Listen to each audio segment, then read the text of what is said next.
Итоговая пресс-конференция президента Алмазбека Атамбаева состоялась не как обычно в последних числах декабря, а немного раньше. Президентский срок главы государства подходит к концу, и поэтому это было не просто обсуждение итогов года, а подведение итогов всей пятилетней службы главы страны. Время очень быстротечно. Мне грех жаловаться. Я думаю, что с помощью Бога, с Божьей помощью, с помощью граждан Кыргызстана удалось сделать очень многое. И я вижу, что главное, у нас совершенно другая страна сегодня, чем была 5 лет назад. И я думаю, лучше всего будет, если мы буквально подождем. Через год я уйду уже с этой работы. Через 2-3 уже многое будет виднее. И мне самому, и вам будет видно, что сделано, что не сделано. Не озвучивая подготовленных докладов, президент и присутствовавшие журналисты сразу перешли к интересующим вопросам. На 4-часовой беседе участники обсудили с главой государства весьма широкий спектр самых острых вопросов.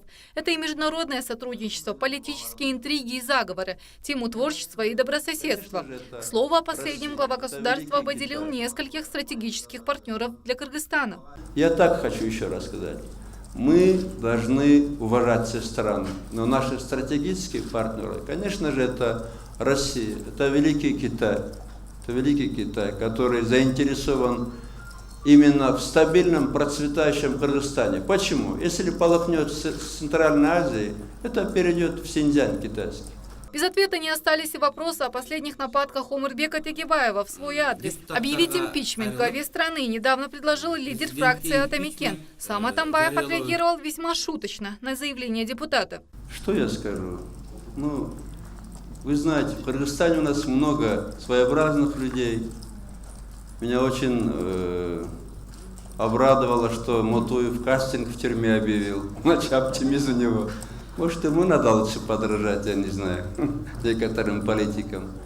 Вопросы от журналистов были самые разные, от шуточных просьб совместного фото до вопросов, которые требуют безотлагательного решения.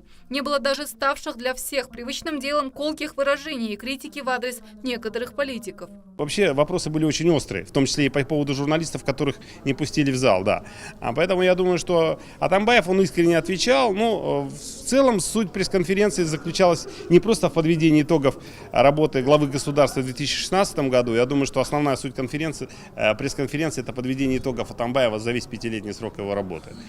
И видно, что глава государства готов уйти, когда будет срок его закончится полномочий. Он тоже, наверное, снял многие вопросы, да, останется он или не останется. Ну и, конечно, вопросы по преемнику. То, что президент сказал, пусть победит достойный. По сути дела, не в интересах даже своей партии он выступал. Да, он сказал, что будут несколько, может быть, партий таких главных.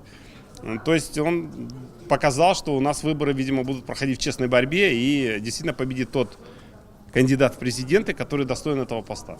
Теперь все в ожидании референдума, который должен состояться 11 декабря. К слову, противники внесения изменений в Конституцию предложили, что проведение итоговой пресс-конференции именно сейчас направлено лишь на то, чтобы подогреть интерес граждан именно к этому событию. Эркингуль Төленкызы, Александр Ногов, канал ОНБИР.